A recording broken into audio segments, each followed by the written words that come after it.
Bon les gars, je crois que ma dernière vidéo sur les cryptos date de début juin. Nous venons de passer un été avec une volatilité qui a pris ses congés, ce qui ne faisait pas du tout l'affaire de cette classe d'actifs qui était déjà en grande difficulté. Nous sommes début septembre, c'est la rentrée, et le Bitcoin se réveille. Plus 8% la semaine dernière. Que faire dans un contexte comme celui-ci? Aujourd'hui, je vais répondre à cette question et surtout, je vais vous montrer le cas Rune sur lequel je suis exposé. Avant de passer sur les graphiques, je vous invite à vous abonner. Encore beaucoup de personnes regardent mes vidéos mais ne sont pas forcément abonnés. Et je vous invite à venir me suivre sur les différents réseaux sociaux. J'en profite, vous avez également la plateforme Bybit qui vous permet d'investir sur les crypto-monnaies. C'est une plateforme ergonomique et facile d'accès pour les débutants. Si tu souhaites investir sur les crypto-monnaies, n'hésite pas à passer par mon lien que je mettrai en description et aussi dans les commentaires.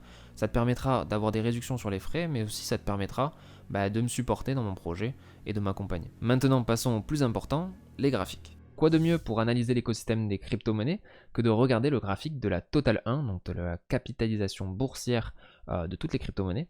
Et on peut voir que c'est assez, vous allez le voir par la suite, mais c'est le même graphique que sur le Bitcoin. Néanmoins, on peut voir qu'il y a un support qui est assez important et qu'on a tenu. Et donc forcément, ça amène une réaction sur ce support-là. Donc c'est intéressant, on a réagi, à voir dans les jours à venir et dans les semaines à venir si il y a une continuité et si on va rejoindre la borne haute de ce range.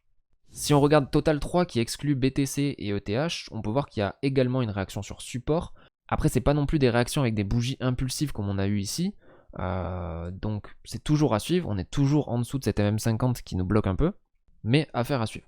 Quand je vous disais que le BTC avait le même schéma que le graphique de la Total 1, je disais pas de bêtises.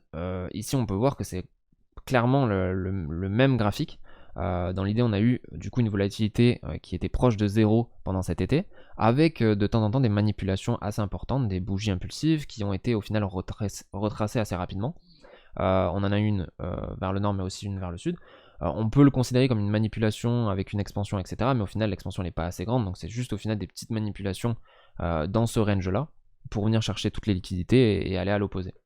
C'est pour ça que ce contexte sur les crypto-monnaies était assez piégeur, surtout pour les novices, parce que dès lors qu'on voit une bougie assez importante comme celle-ci ou comme celle-là, et bien forcément on a envie de se placer, que ce soit à l'achat ou à la vente, et souvent on se fait piéger parce que la volatilité est retrouvée, que les effets de levier sont trop importants.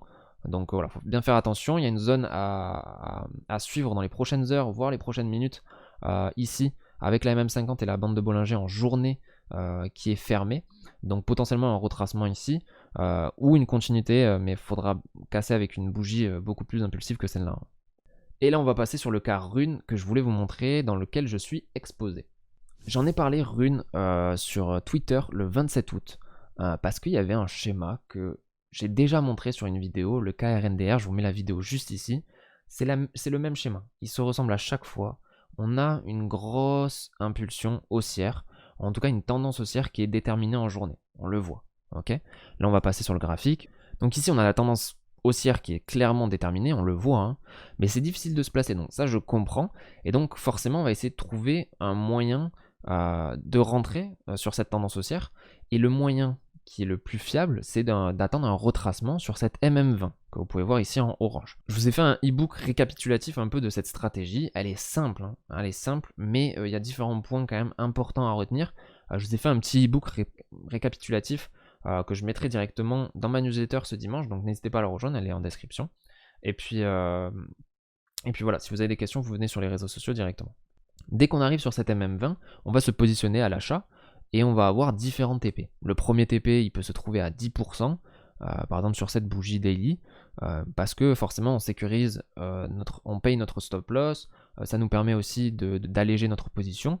Le deuxième TP, il va se positionner sur les derniers plus hauts, et le troisième TP sur une résistance ou sur un point qu'on a défini un peu plus haut encore. Okay, sur ce TP3 ça va être 25%, le TP1 ça va être 25% d'allègement sur la position, et le TP2 on va alléger 50%, parce que du coup on vise le top qui a déjà été fait en fait auparavant. Donc là sur le 27 août on avait déjà fait 10% mais qu'un TP1, et du coup ça avait bien réagi, on était sorti à BE mais on n'avait rien perdu, et c'était un plan très intéressant dans le contexte actuel où il y avait très peu de volatilité. Ici on a eu une nouvelle tendance haussière qui s'est définie. Hop, comment rentrer? Et c'est là où, soit on attend encore la MM20 qui se trouve juste ici, mais là on va devoir attendre quelques jours, soit on se positionne en horaire. Et en horaire, moi ce que j'ai lancé aujourd'hui, ici, si je vais sur mon profil, ici je viens de lancer il y a 3 heures. Il y a à peine 3 heures, rune, il y a une bougie qui m'intéresse en 4 heures. C'est cette bougie là. Moi ici, si on rentre ici en 1 heure, vous allez voir que pour moi, quand il y a une tendance qui est haussière et qu'on définit un range en horaire, on va avoir plus de chances de casser ce range à la hausse. Ok? Donc ça c'est juste des statistiques, c'est des probabilités. On a plus de chances de continuer cette tendance primaire. Ok? Par contre, sur ce range-là et sur les crypto-monnaies, on a souvent des prises de liquidité et des manipulations. Donc on est sorti par ce range-là en venant chercher des liquidités, des POI, tout ce que vous voulez. Ok? Donc là, ça sert à rien de rentrer. On va pas rentrer sur le bas du range parce qu'on n'a pas de confirmation. Donc on va attendre. Ici, moi j'attendais cette bougie haussière. Ici, vous pouvez la voir. Cette bougie haussière, elle est très bien définie. Elle est là. Cette bougie haussière, elle est super importante. Parce que sur cette bougie haussière, c'est là où on va se placer. C'est notre repère. Cette bougie haussière, elle va nous permettre d'avoir une invalidation claire. C'est-à-dire que si on retrace, pour moi 50%, c'est qu'on ne garde pas cette tendance qui a été définie par cette bougie. Ok? Donc, moi j'ai mis ici le Fibo de la bougie, hop, là. Ce qui m'a donné 50% de la bougie. Je me suis positionné sur les 50% de cette bougie. Si on retrace les 50% de cette bougie, pour moi, la tendance primaire donc, de cette bougie-là qui est haussière sera réduite à néant, donc autant sortir. Et l'invalidation, elle est en dessous de cette bougie-là. Donc au final, ça me fait un ratio hyper intéressant. Ok? Dans l'idée, ici on réintègre le range de base, et là on va venir chercher une expansion. Donc pour moi, le premier, je cherche à viser plus haut dans l'idée parce qu'il y a une tendance haussière qui est importante. Donc moi, je cherche à aller péter les prochaines résistances à 2,40, 2,50, 2,80, etc.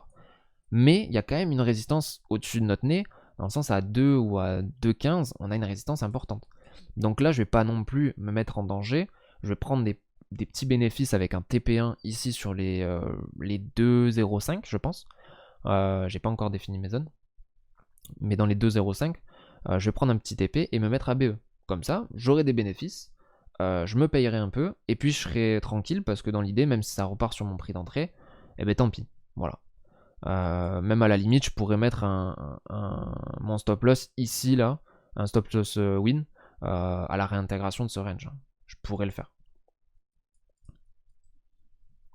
Si on se penche ici sur les 15 minutes, parce que du coup, mon entrée, je vous l'ai expliqué, c'est sur les 0,50. Mais ici, vous pouvez voir, bam. Si on se penche sur les 15 minutes, parce que du coup, je vous ai expliqué mon entrée sur les 0,50 de Fibonacci, c'est les 50% de la bougie impulsive ici en 4 heures. Et du coup, on a une zone ici qui est intéressante, parce que déjà, c'est les 0,50. Donc là, moi, je suis à l'affût, je veux rentrer. Je sais que je veux rentrer. Donc là, je suis à l'affût, et j'attends une confirmation, parce que je ne vais pas acheter parce que c'est sur les 0,50 si j'ai pas de confirmation. Donc là, sur des unités de temps beaucoup plus courtes, c'est-à-dire du 15 minutes ou du 5 minutes, j'attends une confirmation. La confirmation, pour moi, c'est cette bougie. Cette bougie-là, c'est une bougie impulsive. Ici, elle est hyper importante. Ok? Ici, elle est hyper importante. Et là, je me suis dit, ok, là, c'est bon, je rentre. Ok? Sauf qu'en fait, du coup, ici, on est sur le spot de Bybit. Et donc, je suis rentré à peu près ici. Donc ici, je pourrais le mettre là. Mais du coup, c'est super intéressant. Parce qu'on attend cette confirmation-là. Et on pourrait limite vraiment, si on fait du scalping, mettre notre SL en dessous pour vraiment augmenter le ratio. Mais moi, dans l'idée, c'est vraiment l'invalidation en dessous de la bougie 4 heures. Parce que l'indication primaire et l'indication première que j'ai eue, c'est sur une unité de temps 4 heures. Donc je reste sur des TP de 4 heures, je reste sur des invalidations de 4 heures. Je vais pas mettre, j'ai une indication en 4 heures, je vais pas mettre une invalidation. J'ai une indication en 4 heures, je vais pas mettre une invalidation en 15 minutes. Ça n'a aucun sens. Donc voilà. Pour l'instant, le trade il se porte bien, mais ça ne veut pas dire que c'est sûr que ça va se passer bien.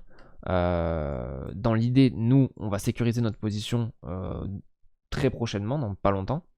Et puis c'est à suivre. Mais en tout cas, notre entrée, elle est propre. Et au moins, on a défini ce qu'on voulait avoir. Et ça, c'est le plus important. C'est la fin de la vidéo. N'hésitez pas à me dire si le format vous convient et si vous voulez plus de vidéos de ce type dans les prochaines vidéos. Si c'est le cas, dites-le moi en commentaire ou dites-le moi directement sur mes réseaux sociaux. Vous pouvez me rejoindre sur Instagram ou sur Twitter, là où je pose je poste toutes mes positions, et donc ça vous permettra de suivre un peu ce que je fais et d'échanger. Et sinon, je vous dis à bientôt pour de prochaines vidéos. Ciao, ciao. Hop.